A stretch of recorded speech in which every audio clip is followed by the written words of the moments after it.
Welcome to Munchkin Storytime. The title of this story is Little Red Riding Hood. Once upon a time, there was a little girl who lived with her mommy in a cottage on the edge of a big forest. Whenever the little girl went outside to play, she wore a beautiful red cloak that her grandma had made for her. It had a big red hood, so everyone called the little girl Little Red Riding Hood.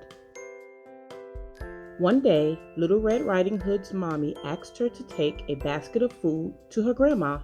"Grandma isn't feeling well," Mommy explained, "and I'm sure she'd love to see you, but remember, don't talk to any strangers along the way." Soon after Little Red Riding Hood set off, she saw some beautiful blue flowers. As she bent down to pick up a handful for Grandma, she didn't realize that someone else was in the forest. "Hello, little girl," said a deep, growly voice. Little Red Riding Hood jumped with fright. A big wolf peered out from behind one of the trees. "Oh, hello," replied Little Red Riding Hood, smiling back at the wolf. She had already forgotten her mommy's warning. "Where are you going?" growled the wolf. "I'm visiting my sick grandma who lives on the other side of the forest," Little Red Riding Hood explained. "Ah, what a kind girl you are," smiled the wolf, showing off his razor-sharp teeth. Just then, the wolf's tummy gave a loud rumbly grumble.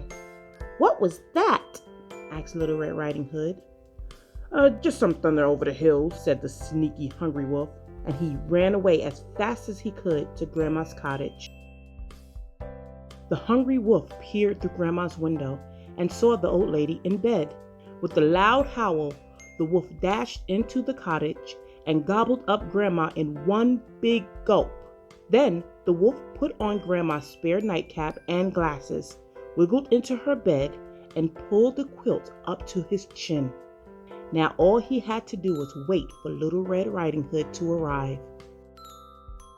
When Little Red Riding Hood reached the cottage, she was surprised to find the front door wide open. "Grandma," she called, "are you there?" "I'm in the bedroom," replied the wolf in a high-pitched, wobbly voice. Little Red Riding Hood went into the bedroom and gasped in surprise when she saw her grandma. She looked sort of different. "What big eyes you have, Grandma," she said as she went over to the bed. "All the better for seeing you with," the wolf replied in the same wobbly voice. "Grandma, what big ears you have," Little Red Riding Hood added, moving closer. "All the better for hearing you with," said the wolf with a toothy grin. My, what big teeth you have, Grandma," stuttered Little Red Riding Hood. "All the better for eating you with," said the wolf. Little Red Riding Hood screamed and tried to run away, but the hungry wolf was too fast. He leaped out of the bed and gobbled her up in a single greedy gulp.